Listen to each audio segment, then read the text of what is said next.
자, 오늘은요, 대행 스님한테 이제 저도 여러 번 비슷한 비유 말씀을 많이 들었는데, 대행 스님의 이제 중심 사상, 믿어야 되고, 거기다 놓아야 되고, 맡겨야 되는 대상이 이제 주인공인데, 주인공을 이제 비유로서 말씀하실 때, 나무로 치면 이제 뿌리에 해당이 되고, 이제 그거보다 더 자주 귀에 쏙 들어오는 비유가 이제 자동차와 운전수 비유예요. 그래서 운전수에 의해서 자동차가 가지 않냐. 그래서 주인공에 의해서 사람의 모든 행위 이런 것이 지배된다. 그래서 주인 믿으라는데 뭐가 잘못이야? 이렇게 이제 말씀을 하신단 말이에요.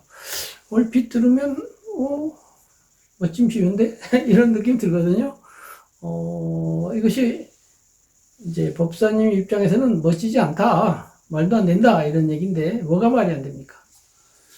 대행 스님의 두 가지 비유, 나무의 뿌리, 뿌리가 있기 때문에 줄기와 잎이 있지 않느냐 이런 말씀 하시잖아요. 그런데 나무의 뿌리는 땅에 감춰져 있으니까 안 보이지. 안 보이지만은 뿌리가 없이 어떻게 나무가 서 있을 수 있겠느냐. 이런 비유를 들었는데 완전 엉터리 비유죠. 왜냐하면 뿌리가 있기 때문에 나무에 줄기와 가지와 잎이 있는 게 아니고요. 역으로 말하면 줄기와 가지와 잎이 있기 때문에 뿌리가 있는 겁니다. 상이되어 있죠. 그렇죠. 상호 의존. 그럼 뿌리는 줄기로 말미암아 뿌리고, 줄기는 뿌리로 말미암아 줄기지. 위에서 줄기와 잎사귀들이 왕성한 태양빛을 받아서 영록토라고 하나요? 광합성을 해서. 광합성을 하지 않으면은 밑에 있는 뿌리가 자랄 수 있습니까? 그렇지. 그러니까 뿌리가 나갈 수 있는 것은 잎사귀가 존재하기 때문에 뿌리가 견고해질 수 있는 거예요. 반대로 위에 있는 잎사귀들이 광합성을 일으켜서 아무튼 나무가 번성하기 위해서는 어떻게 돼요? 뿌리가 열심히 땅에 영양분을 빨아들여야 되겠죠.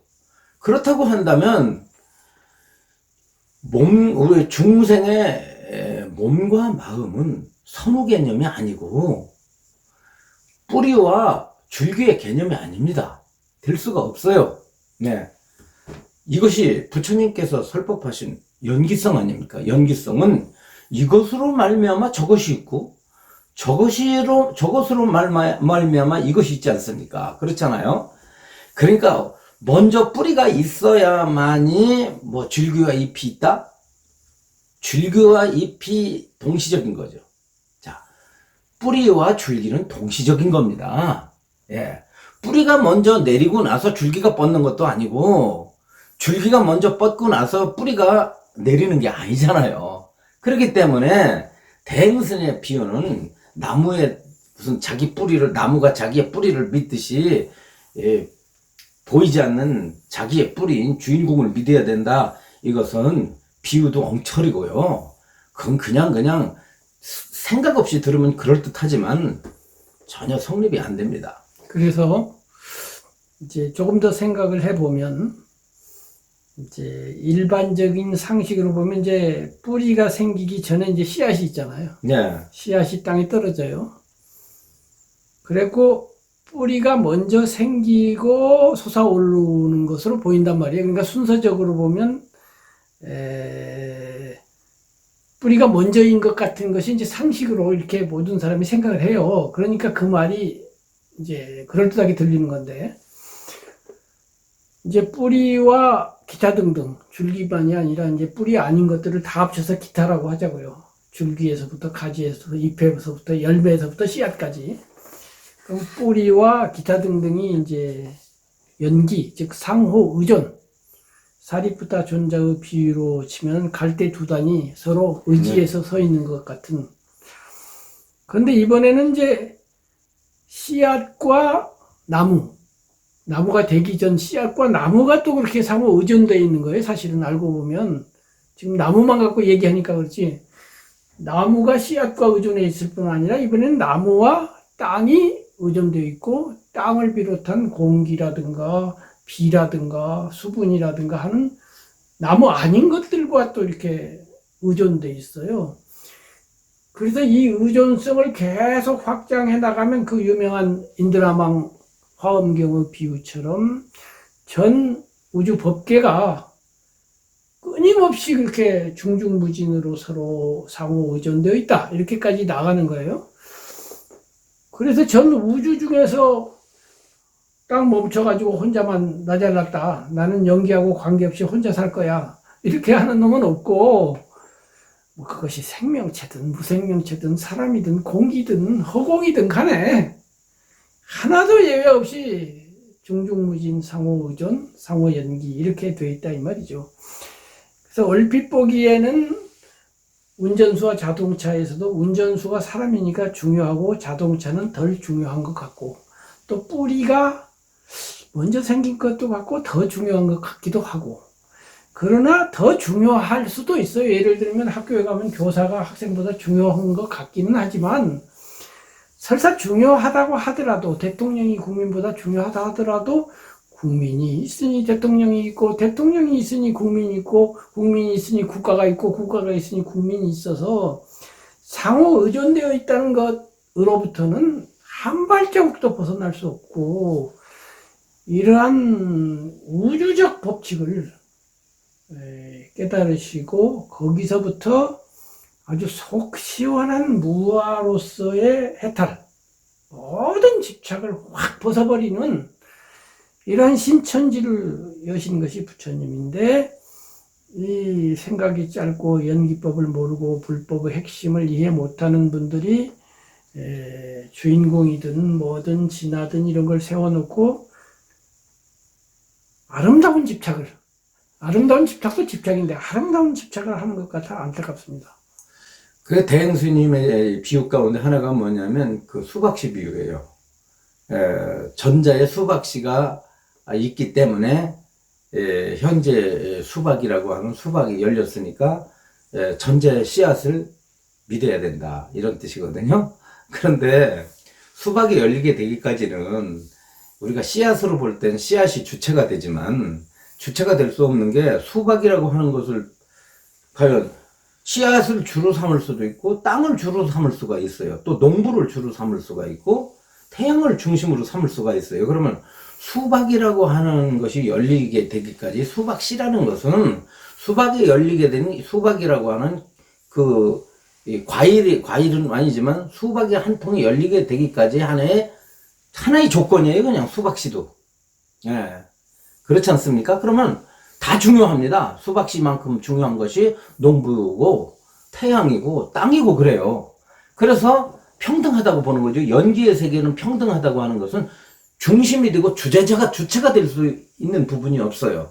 예를 들어 된장찌개에서 된장찌개의 주체가 뭐냐고 그랬을 때, 된장이냐 물이냐, 아니면 된장찌개를 끓이는 주부냐, 아니면 거기에 뭐 파냐, 그 다음에 뭐 거기 뭐 들어가는 뭐 마늘이냐, 뭐 이런 거 봤을 때 된장찌개라고 하는 것은 그 된장찌개를 끓인 그 주부와 그 다음에 물과 된장과 파와 그 다음에 무슨 갖가지 물과 양념 이런 것들이 종합됐기 때문에 특별하게 그게 없으면 된장찌개가 안 되지 않습니까?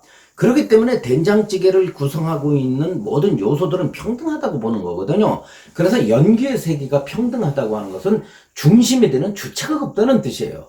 근데 대행스님 같은 경우는 연기법을 모르다 보니까 자꾸 주체를 세운단 말이에요. 세우다 보니까 아까 같은 그 말도 안 되는 비유를 세우는데, 그 중에 하나가 또 뭐냐면 운전수 비유입니다. 자, 가만히 보면 그럴듯하죠. 육체를 끌고 다니는 놈이 마음이야. 자동차를 끌고 다니는 놈이 바로 운전수 아니야. 그렇듯이 마음은 운전수고 육신은 자동차와 같아. 그러니까 운전수에 의해서 자동차가 제대로 갈 수도 있고 제대로 못 갈 수도 있다. 잘못하면은 운전수가 잘못하면 자동차가 사고가 나가지고 엉망이 되지 않느냐, 이런 식으로 이제 대행이 설법을 해요. 근데 말이 안 되는 게, 운전수가 자동차를 끌고 가는 것 같지만 자동차가 운전수를 끌고 갑니다. 그리고 제 아무리 뛰어난 운전수를 할지라도 자동차의 법칙대로 운전해야 돼요. 그리고 자동차 고장나면 어떻게 돼요? 자동차가 고장이 나버리면 운전수가 사고가 나가지고 목숨을 잃습니다. 그럼 자동차 주인이라고 한다면 자동차가 주인 뜻대로 모든 게 움직여야 되는데, 자동차라고 하는 것은 어떻게 됩니까? 운전수가 아무리 애끼고 별짓을 다 해도 세월이 가면은 폐차가 돼요. 없어집니다. 고장나고 없어지게 돼 있어요. 그렇기 때문에 우리 속에 아무리 주인이 있고 그렇다 할지라도 육신을 좌지우지할 수 있느냐?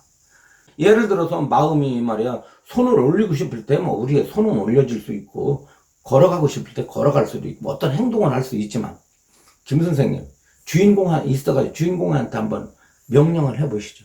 주인공아, 나는 눈 깜빡거리기 싫으니까 앞으로는 내 눈을 깜빡거리지 않게 해다오.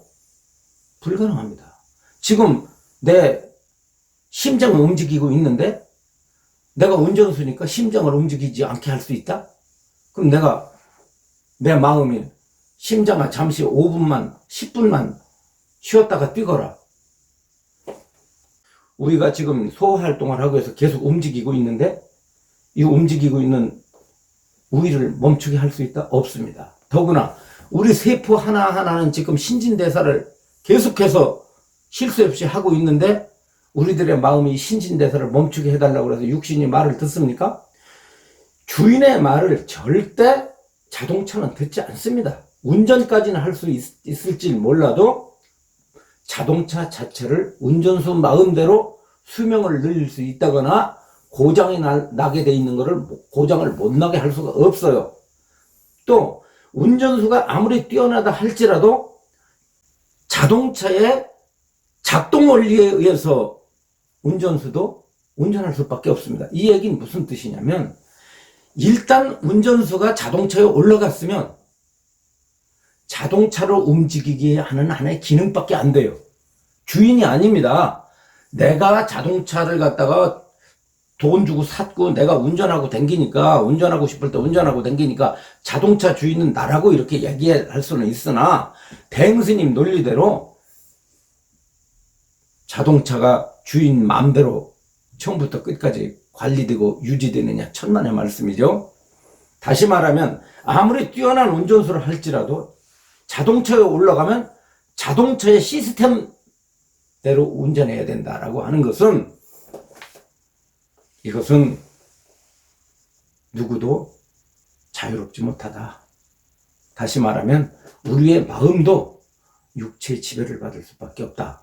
김 선생님 말씀하셨지 않습니까? 옛날에 대화할 때 경전의 근거를 달아서 검은 소는 흰 소에 묶이고 흰 소는 검은 소에 묶였다고 말씀하셨죠. 그럼 우리의 마음은 육체의 지배를 받고 우리의 육체는 마음의 지배를 받습니다.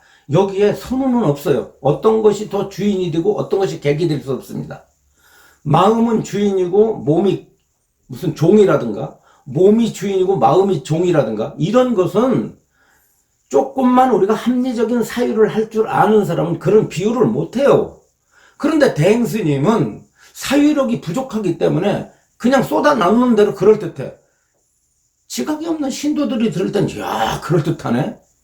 뭐가 그럴듯합니까? 완전히 엉터리 비유지. 그러니까 이런 논리로서 주인공 공부하는 사람은 스스로 무식한 것을 잘 아는 사람들이에요. 좀 심하지 않나요? 심해야 됩니다, 그 사람들. 예, 늘 말씀드리지만은, 여러분, 주인공 없이도 살 수 있어요. 주인공 없이 수행할 수 있고, 예, 부처님의 가르침은 주인공과 아무 관련이 없습니다. 그 역대 조사들이 서로 주인공을 말씀을 하셨고, 자기를 찾으라고 했지만 대행스님이 말하는 주인공과는 완전히 그 성격을 달리합니다. 여러분들 보편적인 불교로 돌아가세요. 대행의 가르침에 얽매이지 마세요. 대행의 가르침은 진정한 부처님의 가르침과는 거리가 10만 8천리입니다.